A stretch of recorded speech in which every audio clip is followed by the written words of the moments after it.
तो देश की सबसे बड़ी सियासी जंग के लिए पहले चरण का मतदान अभी भी जारी है। दोपहर 3 बजे तक के आंकड़े सामने आ चुके हैं। यूपी में दोपहर 3 बजे तक 48% मतदान हुआ है। पहले चरण में पश्चिमी यूपी की 8 सीटों पर वोटिंग हो रही है। बिहार में 3 बजे तक 39.73% मतदान हुआ है और बिहार की 4 सीटों पर वोटिंग जारी है। तो बड़ी खबर इस वक्त आपके सामने, पहला दौर वोटिंग का लोकसभा चुनाव 2024, 21 राज्य, 102 लोकसभा की सीटें। 3 बजे तक का जो आंकड़ा निकलकर सामने आया, पश्चिम बंगाल में 66% के आसपास मतदान, यानी कि बम्पर वोटिंग पश्चिम बंगाल में हो रही है।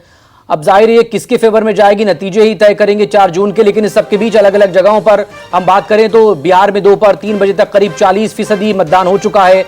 4 लोकसभा सीटें बिहार की हैं। मध्य प्रदेश में 6 लोकसभा सीटों पर वोटिंग हो रही है। 50% के आंकड़े को क्रॉस कर चुका है ये। पश्चिम बंगाल में अगर हम देखें तो 66% वोटिंग की वहां पर खबरें हैं। उत्तराखंड की सभी 5 लोकसभा सीटों पर मतदान हो रहा है। दोपहर 3 बजे तक 45% वोटिंग हो चुकी है। और उत्तर प्रदेश की, पश्चिम उत्तर प्रदेश की 8 लोकसभा सीटों पर भी आज वोटिंग हो रही है और वहां भी मतदान का जो प्रतिशत दोपहर 3 बजे तक का निकल कर आया वो 47% से ज्यादा है। तो ठीक है, दोपहर 3 बजे तक के आंकड़े हमारे सामने आ चुके हैं। लगातार न्यूज 24 पर सबसे बड़ी कवरेज फर्स्ट फेज की वोटिंग को लेकर लगातार जारी। हर एक तस्वीर, हर एक खबर हम आप तक पहुंचा रहे हैं। सीधा रुख करते हैं गया का। मेरे सहयोगी सौरभ हमारे साथ बने हुए हैं। सौरभ, जरा बताएं अभी क्या माहौल है, क्योंकि अब 1.5 घंटे का वक्त रह गया है, उसके बाद वोटिंग खत्म हो जाएगी।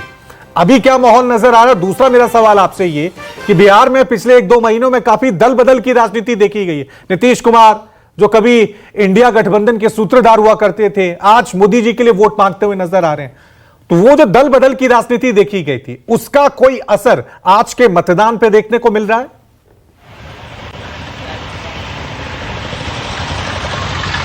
जी बिल्कुल रवि, आपके दोनों जो सवाल है उसका जो जवाब है वो हम गया की जनता से ही ले लेते हैं और पहले ये जानने की कोशिश करते हैं कि इस बार जो गया का मूड है वो क्या है, क्या कह रहा है। जो सालों से चला आ रहा है, जो परंपरा चली आ रही है, वही इस बार भी होगा या फिर इस बार कुछ परिवर्तन होने वाला है? इस बार बदलाव की आंधी चल रही है।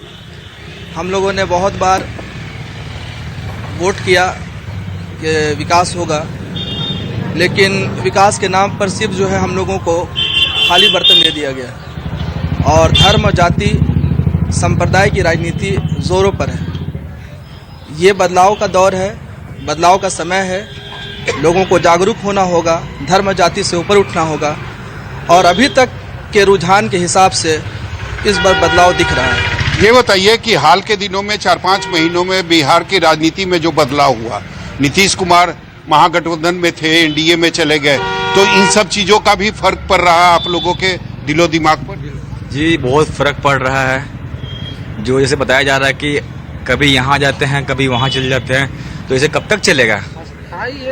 एक जगह ये रुक नहीं रहे हैं ना, एक जगह रुक नहीं पा रहे हैं ना। जैसे कि बताया जा रहा है कि आज यहाँ आ गए, कल वहाँ चले जाते हैं, तो ऐसे चलने वाला नहीं है। इसको बदलाव करना पड़ेगा ना, तभी तो देश चलेगा ना। जो गया के सांसद थे, जो पहले थे, आपको लगता है कि गया में वो विकास हुआ जो होना चाहिए था? नहीं, गया के मोस्टली लोग तो उनको जानते भी नहीं है। आज के डेट में आप पूछ लीजिए कि पुराने सांसद कौन थे, बहुत सारे लोग नहीं बता पाएंगे। आप यहीं पर किसी से पूछ लीजिए ना, जनता से, कि पुराने सांसद का नाम क्या है, नाम बता दे, नाम जान लीजिए। सिर्फ सांसद को तो पहले लोग जान ही नहीं रहा था, तो काम क्या करेंगे? आप नाम पूछ लीजिए यहाँ पर। और काम विकास के नाम पर तो कुछ हुआ ही नहीं है। लेकिन सर एक सच्चाई ये भी है ना कि पिछले 25 सालों का अगर देखें तो नाम जरूर बदल जाता है, लेकिन जिनके नाम के आखिरी में मांझी रहता है वही गया के सांसद बनते हैं। चाहे हरि मांझी हो, विजय मांझी हो या फिर राजेश मांझी हो। इस बार भी जीतन राम मांझी मैदान में है। हाँ, तो इस बार जीतन राम मांझी हैं, तो वो भी जो है सो दल बदलुए हैं, कभी इधर रहते हैं, कभी उधर रहते हैं। ये भी अपने स्टैंड पे कायम नहीं है। इनको जिधर पद मिलेगा उधर चले जाएंगे, तो पब्लिक इन पर कैसे भरोसा करे?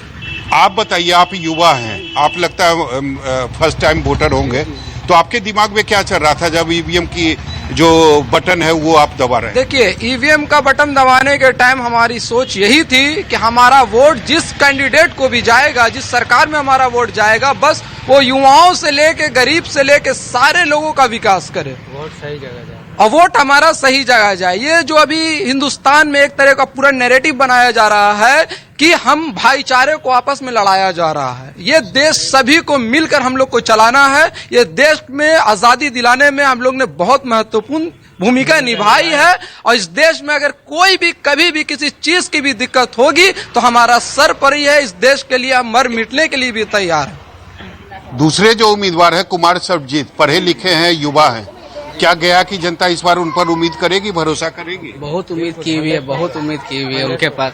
उम्मीद करके हम लोग वोट दे रहे हैं, और उनको लगाव रहा है, वो भी अच्छे कैंडिडेट थे।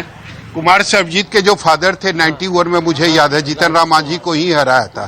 तो वो इतिहास 2024 में दोहराया जाएगा? हाँ बिल्कुल, ये सर्वजीत कुमार जीत रहे हैं इलेक्शन, इनको कोई हरा नहीं सकता है, क्योंकि इनकी छवि भी अच्छी है, पढ़े लिखे भी हैं, कैंडिडेट अच्छे हैं, और इन्होंने कहा है कि हम आप लोगों के लिए विकास का काम करेंगे, जिस वक्त बुलाइएगा आ जाएंगे। अभी भी वो बोधगया के विधायक हैं, बोधगया में उनका दरवाजा एनी टाइम खुला रहता है। सौरभ बने रहेगा, आपसे लगातार अपडेट लेते रहेंगे। पश्चिम उत्तर प्रदेश में भी 8 लोकसभा सीटों पर वोटिंग है। सहारनपुर का रुख करेंगे, मेरे सहयोगी कुमार गौरव लगातार हमारे साथ बने हुए हैं। सहारनपुर में इमरान मसूद के पक्ष में प्रचार करने के लिए कांग्रेस महासचिव प्रियंका गांधी का आखिरी वक्त में पहुंचना, इस सब के बीच खबर यह भी है कि एक तरफ जहां नगीना में 4 कोनों पर फाइट चल रही है, वहां से अपने आप की दावेदारी भीम आर्मी के चीफ ने चंद्रशेखर आजाद ने वहां पर की, और उनके जो कार्यकर्ता हैं सहारनपुर में इमरान मसूद का सपोर्ट करते नजर आ रहे थे।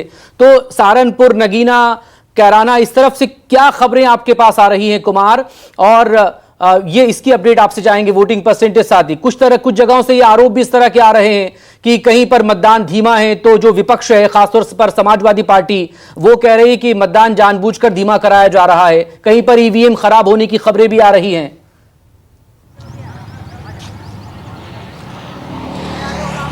देखिए, जाहिर तौर पे चुनाव के दौरान और खासकर जिस दिन वोटिंग चलती है उस दिन ये सामान्य प्रक्रिया है। बीजेपी के भी जो उम्मीदवार हैं लखन पाल, वो भी आरोप लगा रहे थे कि कई जगह विपक्ष के लोग फर्जी वोटिंग करवा रहे हैं। उसी तरह विपक्ष के उम्मीदवार जो है मुजफ्फरनगर के, उन्होंने फर्जी लोगों को वोट दिलवाते हुए बीजेपी के एक एजेंट को पकड़ा भी। इस तरह के दावे प्रतिदावे चुनाव के दिन होते हैं। कई जगह से ईवीएम खराब होने की खबरें हैं, उनको भी प्रशासन जो है, चुनाव आयोग जो है वो ठीक करता है तुरंत। ये कॉमन एक आप कह सकते हैं कि आरोप प्रत्यारोप का दौर है। लेकिन जहाँ तक पश्चिमी उत्तर प्रदेश की बात है, पिछली बार बीजेपी को इस इलाके में झटका लगा था, और जाहिर तौर पे उसी को संभालने के लिए बीजेपी ने इस बार आरएलडी के साथ गठबंधन किया है। और जाहिर सी बात है, जो 2 कोणीय, त्रिकोणीय या चतुर्थ कोणीय मुकाबले की बात अभी तक सामने आ रही थी, दिन भर की वोटिंग के बाद जो देखकर समझ में आता है वो ये लगता है कि नहीं, दो लोगों के बीच ही लड़ाई है। जैसे आप सहारनपुर की बात कर लीजिए तो लखन पाल हैं, बीजेपी के उम्मीदवार हैं, इमरान मसूद कांग्रेस और समाजवादी पार्टी के ज्वाइंट उम्मीदवार हैं। तीसरे तौर पे आप आए बसपा के उम्मीदवार हैं माजिद अली। लेकिन यहाँ पे भी आखिर में जब लड़ाई होते होते सुबह से जब माहौल बनना शुरू हुआ तो ऐसा लगा कि बसपा के जो उम्मीदवार हैं वो कहीं किनारे चले गए, और लड़ाई जो है बीजेपी या आप उसको एनडीए कह लीजिए, चूँकि आरएलडी भी साथ में है यहाँ पे, एनडीए वर्सेज इंडिया अलायंस जो है उनका उनके बीच में हो रहा है। तो बाकी तमाम जगहों पे भी यही स्थिति है। जो माहौल बना उसमें कहीं ना कहीं ये मुस्लिम वोटर्स जो हैं वो भाजपा के खिलाफ जाते हुए नजर आए, और एक जगह जाते हुए नजर आए। खास बात यह है क्योंकि सहारनपुर की अगर बात करें, अगर कुछ मुस्लिम वोट, दलित के अलावा मुस्लिम वोट अगर बीएसपी को जाता तो ऐसे में इंडिया अलायंस को यहाँ नुकसान होता, और वैसी स्थिति में बीजेपी को यहाँ लाभ होता। क्योंकि पिछली बार बसपा यहाँ से चुनाव जीती थी, उस वक्त बसपा सपा आरएलडी का गठबंधन था, और लगभग 22,000-23,000 वोट से बसपा के फजलुर रहमान जो थे वो यहाँ से चुनाव जीते थे, और उनका टिकट लेकिन इस बार बीएसपी ने काट दिया और माजिद अली को टिकट दिया है। तो उसी तरह इमरान मसूद की बात कर लें, 2007 में मात्र एक बार वो निर्दलीय चुनाव जीते थे, वो भी समाजवादी पार्टी के कैंडिडेट के खिलाफ जाकर। चूंकि समाजवादी पार्टी ने उनको टिकट नहीं दिया था तो वो निर्दलीय उतर गए थे और विधायक बन गए थे। उससे पहले नगर पालिका के चेयरमैन थे। हालांकि इमरान मसूद का राजनीतिक कैरियर बहुत उड़ान वाला नहीं है, लेकिन सहारनपुर में उनकी क्षमता है, राजनीतिक हैसियत है, क्योंकि उनके जो चाचा थे वो कई बार सांसद रहे, केंद्र में मंत्री रहे। उनके चाचा के यानी देखिए बिल्कुल अपने अपने बयानों के जरिए भी वो फेमस होते हैं, लेकिन लोकल स्तर पे लोग उन्हें पसंद करते हैं। लेकिन वो जो जब भी आप बूथ पे बात करेंगे, हिंदुओं के त्योहारों पे जाना, उनके घर में जाना, राखी मनाना, राम भजन करना, राम भजन भी करते नजर आते हैं इमरान मसूद। लेकिन जो यहाँ का खासकर 1 लाख 1.5 लाख के आसपास जो वैश्य वोटर हैं, पंजाबी वोटर हैं, उनका जो वो बोटी बोटी वाला बयान था, उस वजह से वो उनके साथ जुड़ नहीं पाते, और इसलिए यहाँ पोलराइजेशन की जो बात होती है वही इस पूरे इलाके में दो कोणीय मुकाबला, 2 उम्मीदवारों के बीच इंडिया अलायंस और एनडीए अलायंस के उम्मीदवारों के बीच ही लड़ाई है। तीसरा जो पक्ष था वो कहीं ना कहीं किनारे जाता नजर आ रहा है, और इस वजह से लड़ाई इंटरेस्टिंग हो गई है। बिल्कुल क्लीन रास्ता एनडीए गठबंधन को नहीं मिल रहा है। अगर यूपी में इंडिया अलायंस बनाम एनडीए के बीच में होती है, फिर बसपा का क्या रोल हो जाता है? वो बीजेपी को फायदा पहुंचाता है या फिर समाजवादी पार्टी या इंडिया अलायंस को नुकसान पहुंचाता है? ये तो नतीजे ही बताएंगे। सीधा रुख कर लेते हैं जयपुर का। केजे शिवत्सन हमारे साथ बने हुए। शिवत्सन, क्योंकि पिछली बार जैसा हम पहले ही कह रहे थे कि बीजेपी ने पूरी तरह से क्लीन स्वीप किया था, लेकिन हम 2014 के लोकसभा चुनावों की बात करें तो वो परिवर्तन को लेकर वोटिंग हुई थी। 2019 के लोकसभा चुनावों की बात करें तो वो मोदी जी के नाम पे वोटिंग हुई थी, यानी प्रत्याशियों के अलावा लोग वोट कर रहे थे मोदी जी के नाम पे, मोदी की गारंटी पे।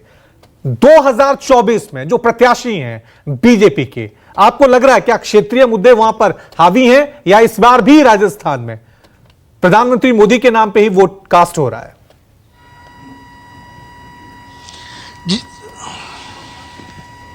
जी देखिए, राजस्थान के चुनाव की खासियत इस बार की यही रही कि पहले दौर में हम जहां जहां गए, बीजेपी के तमाम प्रत्याशी केवल मोदी मैजिक के सहारे ही आगे बढ़ने की कोशिश करते नजर आए, जबकि कांग्रेस ने इस बार जरा सी सूझबूझ दिखाई। पिछले 2 चुनाव में देखा जाए लोकसभा के, तो कांग्रेस के तमाम उम्मीदवार, बड़े स्टार प्रचारक सीधे मोदी सरकार को टारगेट कर रहे थे, लेकिन इस बार उन्होंने जातिगत, क्षेत्रीय मुद्दों को, स्थानीय मुद्दों को उठाया, स्थानीय नेताओं के जरिए उठाया है। क्योंकि राजस्थान में 12 सीटों पर चुनाव है और राहुल गांधी केवल 1 बार चुनाव प्रचार करने आए, सोनिया गांधी केवल 1 बार चुनाव प्रचार करने आए, मल्लिकार्जुन खड़गे राष्ट्रीय अध्यक्ष केवल 1 बार आए, ऐसा तो होता नहीं है। स्टार प्रचारकों में किसी को भी, बड़े नाम को राजस्थान कांग्रेस की तरफ से नहीं बुलाया गया यहां पर। हालांकि नाम की सूची जरूर जारी हुई है, यानी कि कांग्रेस की कोशिश यही थी कि इस बार जातिगत राजनीतिक समीकरणों के साथ राजस्थान के चुनाव को लोकल मुद्दों के आधार पर लड़ा जाए, यानी कि हर जिले में क्या जरूरत है, इसी के आधार पर कांग्रेस ने सीमित करने की कोशिश की है, जबकि बीजेपी राम मंदिर और मोदी मैजिक के सहारे ही लगातार आगे बढ़ने की कोशिश जारी करती रही है। यानी कि बीजेपी की कोशिश यही है कि जो 2 बार की जीत के बाद इस बार हैट्रिक लगाए, जबकि कांग्रेस के तमाम नेता, प्रत्याशी की कोशिश यही है कि इस रिवाज को इस बार तोड़ा जाए, यानी कि बीजेपी की विजय यात्रा पर ब्रेक लगाया जाए। इसी को लेकर सारा चुनाव भी पूरी तरह नजर आया था। और जो स्थानीय मुद्दे थे, क्योंकि इस बार डबल इंजन की सरकार है, यह नहीं भूलना होगा। पिछली बार कांग्रेस की सरकार राजस्थान में थी और केंद्र में मोदी की सरकार थी। इस बार डबल इंजन, यानी कि केंद्र और राज्य दोनों जगह बीजेपी की सरकार है, यानी कि बीजेपी के सामने डबल चुनौती। तीसरी बड़ी चुनौती बीजेपी के सामने इस बार उसी की पार्टी के कई बड़े दिग्गज नेताओं द्वारा बागी उम्मीदवार के तौर पर चुनाव लड़ना, या फिर कांग्रेस पाले में जाकर चुनाव लड़ना, ये रही है। क्योंकि यदि मैं बात झुंझुनू की, चूरू की बात करूं, तो वहां पर राहुल कस्बा सबसे बड़ा नाम था। 5 बार के उनके, वे खुद सबसे 2 बार के सांसद रह चुके हैं, युवा सांसद और रह चुके हैं। उनके पिता 3 बार लगातार सांसद रहे, यानी कि 5 बार सांसद का टिकट बीजेपी ने काट दिया, तो वे कांग्रेस में शामिल हो गए। तो इसी तरह की बातें कई जगह सामने आ रही है। तो बीजेपी को कांग्रेस से ज्यादा अपनों की नाराजगी से, बगावत का जिक्र कर रहे हैं, चुनौती नजर आती है। वसुंधरा राजे को लेकर, बड़ा नाम उसे नहीं भूला जा सकता। वसुंधरा राजे के बारे में थोड़े एक्टिव नजर आई हैं या थोड़ा साइलेंट ही नजर आई हैं लोकसभा चुनावों में?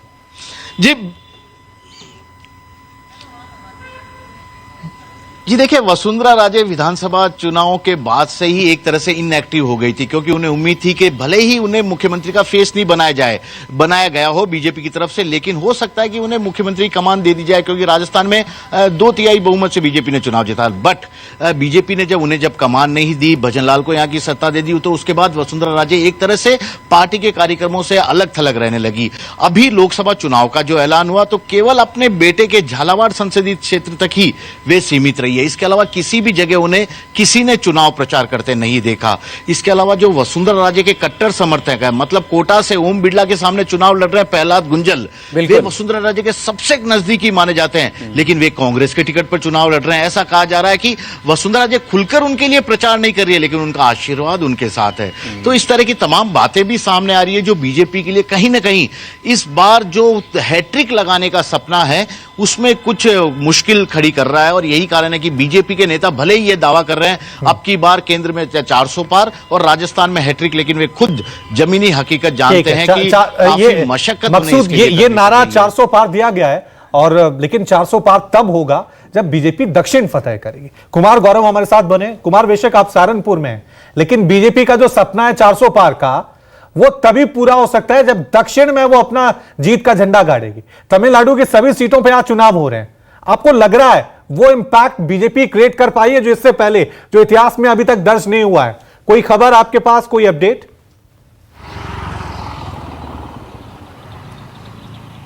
देखिए, जाहिर तौर पे जहाँ तक 400 पार का नारा है उसमें दक्षिण है, चूंकि बाकी जगहों की हिंदी बेल्ट कर ले या बाकी राज्यों के तमाम मैक्सिमम सीट्स वो पहले ले चुकी है, उससे बढ़ने की संभावना नहीं है। एक दो घट सकते हैं, लेकिन बढ़ने की उम्मीद बहुत कम दिखती है बाकी राज्यों में। ऐसे में दक्षिण की अगर बात कर ले तो तमिलनाडु में 4 दलों के साथ बीजेपी का अलायंस है। वहाँ के AIADMK का एक हिस्सा, MDMK का एक हिस्सा, PMK का एक हिस्सा, इन सब के साथ मिलकर, चूंकि तमिलनाडु की आपने बात की, वहाँ पे स्पेस मिलने का कारण ये है कि AIADMK वहाँ मुख्य विपक्षी दल थी DMK के बाद। AIADMK में अब 2 हिस्सा हो गया है, पलानीस्वामी और पनीर सेल्वम दोनों अलग अलग हो गए हैं। और ऐसी स्थिति में अब वहाँ विपक्ष का जो स्पेस है वो एक बना है, और 4-5 दलों के गठबंधन के साथ जाहिर सी बात है बीजेपी को एक उम्मीद है, एक आंकड़ा जो बीजेपी का अपना है कि 25 से 27% वोट वो तमिलनाडु में भी ला सकती है। इसके अलावा आंध्र प्रदेश में आपने देखा, आंध्र प्रदेश में जो मुख्य विपक्षी दल है वहाँ के उसके साथ, यानी कि चंद्रबाबू नायडू के साथ और पवन कल्याण की जो पार्टी है उसके साथ गठबंधन किया है। 6 सीटों पर चुनाव लड़ रही है। अपने तेलंगाना में बीजेपी को उम्मीद है, पिछली बार 4 आई थी और इस बार वहाँ कांग्रेस की सरकार रही है। और कांग्रेस और बीजेपी की जब लड़ाई आमने सामने होती है तो वैसे में अभी तक के रिकॉर्ड के मुताबिक जो पिछले चुनावों का आंकड़ा अगर देखेंगे तो ऐसे में बीजेपी लोकसभा में खास करके 20 साबित होती है। तो उससे उम्मीद है कि 4 जो पिछली बार थी उसके पास तेलंगाना से, वहाँ से 2-4 सीटें उसको और बढ़ सकती है। पिछली बार 25 के आसपास सीट कर्नाटक से थी, हालांकि इस बार कर्नाटक में कांग्रेस की सरकार है, लेकिन कहा यह जा रहा है कि मोदी के नाम पे वहां भी 25 के आसपास सीटें आएंगी। तो दक्षिण का किला बीजेपी अपना मजबूत करने का प्रयास कर रही है, छोटे छोटे दलों के साथ मिलकर वो गठबंधन कर रही है। केरल जैसे राज्य में जहां एक विधायक पिछली बार थे और सेकेंड लास्ट टाइम थे, लास्ट टाइम तो वो भी नहीं थे, वैसे जगहों पे भी छोटे छोटे जो वहाँ के दल हैं उनके साथ, छोटे पॉकेट्स के दल उनके साथ गठबंधन कर रहे हैं कि कुछ वोट का आंकड़ा बढ़े। वहाँ पर इंडिया गठबंधन आपस में फाइट कर रहा है केरल की सभी सीटों पर, LDF और UDF के तौर पर। खुद राहुल गांधी वायनाड से सांसद हैं, फिर से उम्मीदवार हैं और वहां पर लेफ्ट की नेता उनके खिलाफ चुनाव लड़ रही हैं। तो सवाल अगर 400 पार का जो रवि ने पूछा था, जो क्लीन स्वीप स्टेट है बीजेपी के, हिंदी बेल्ट वाले हो या इधर गुजरात को भी हम काउंट करें, तो उसे बचा कर रखना है और साथ में दक्षिण में भी आपको सेंधमारी करना है। लेकिन जिस तरह की अपडेट्स आ रही हैं बाकी और जगहों से जो तस्वीरें आ रही हैं, तो क्या वो एक तरफा चुनाव इस बार हो? लेकिन सौरभ कुमार का अगर हम रुख करें, सौरभ, डबल इंजन का जिक्र हो रहा था राजस्थान के को लेकर, इधर यूपी को लेकर। अगर एनडीए में चूंकि अब जेडीयू आ चुकी है, बेहतर कोऑर्डिनेशन कहां नजर आ रहा है आपको इस चुनाव में? वो इंडिया गठबंधन का है, आरजेडी कांग्रेस का लेफ्ट का, या इधर जेडीयू और बीजेपी का? क्योंकि नीतीश कुमार का पीएम के साथ एक मंच पर ना होना और इसको तेजस्वी यादव की तरफ से इस मुद्दे को उठाना, तो क्या ये मैसेज पब्लिक के बीच में भी जा रहा है? क्या ऑल इज वेल है या अभी भी कहीं ना कुछ है?